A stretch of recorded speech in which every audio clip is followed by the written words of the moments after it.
A lot of people will tell you that Philippians 2:12 is a warning. Work out your salvation with fear and trembling. Stay afraid, keep trying, don't stop performing. And today I'm going to show you that that's not even close to right. I want you to see that this verse was never meant to make you afraid. And I know because I've heard this verse quoted this way countless times. But this is not faithful to the text. I'm Pastor Jamie and I've spent 30 years in ministry. And I've watched this misreading damage real people with tender consciences, people who are new to the faith. This channel exists to go back to the text and find what was always there. Here's what we're going to look at. The grammar of the verse most people miss. The foundation Paul builds this command on. What fear and trembling actually means. And what this text is really calling you to do. Stay with me because by the end of this video, you will never read the passage the same way again. Here's the first thing that nobody tells you. Every single pronoun in Philippians 2:12 is plural. Paul was not writing to an individual. He was writing to the whole congregation. In Greek, there are two words for you, singular and plural.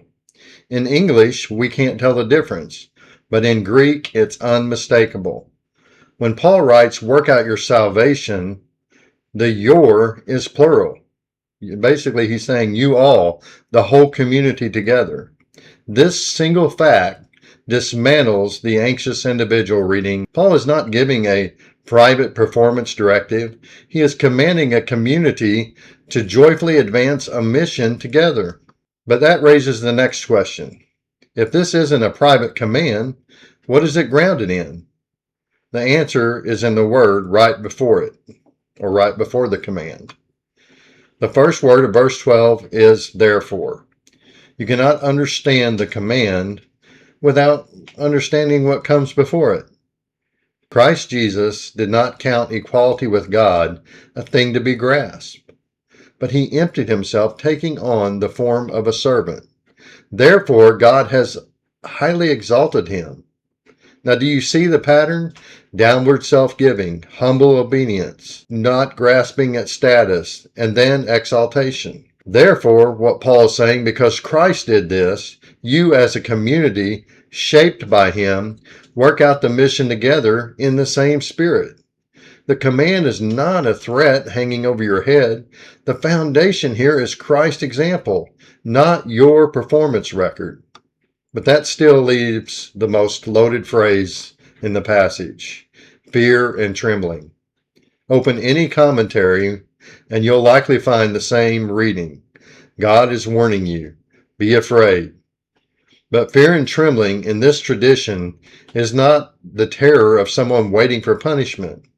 It is the awe of somebody standing in the presence of overwhelming goodness. Remember the woman in Mark 5?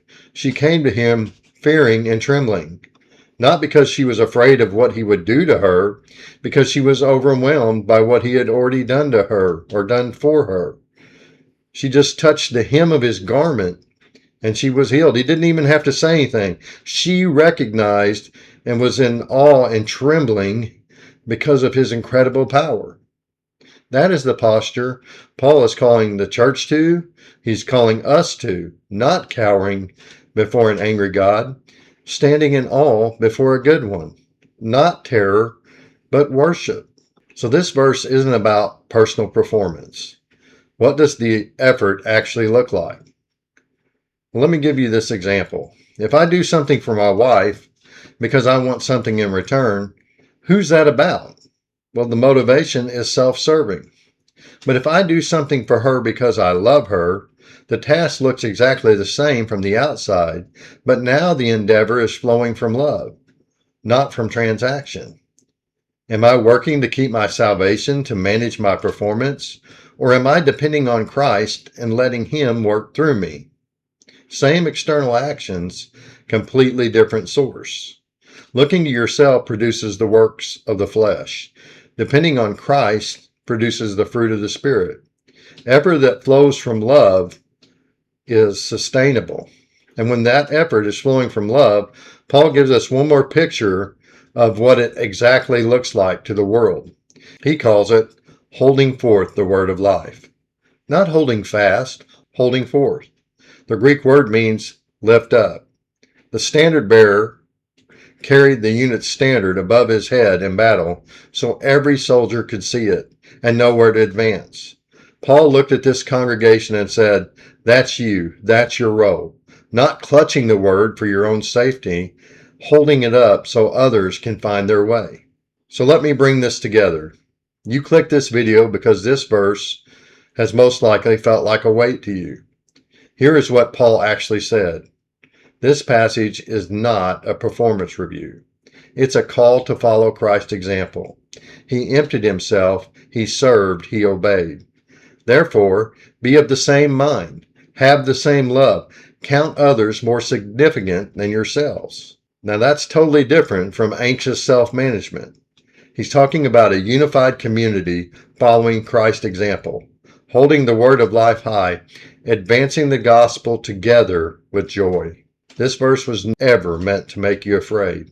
It was meant to set you free for the mission that God has called you to spread his gospel, to advance it with joy.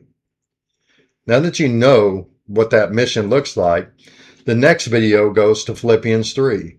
And Paul uses a word there that most people assume means spiritual progress. It doesn't. It's the same word he used when he was hunting Christians down and persecuting them. And Acts 9 tells you exactly why Christ sees Paul and for what purpose. It has nothing to do with his personal growth or your personal growth directly. I'm Pastor Jamie. This is The Missing Piece. Verses you thought you knew, deeper than you think. Subscribe if this helped you find a missing piece today. I have a new video every week. See you in the next one.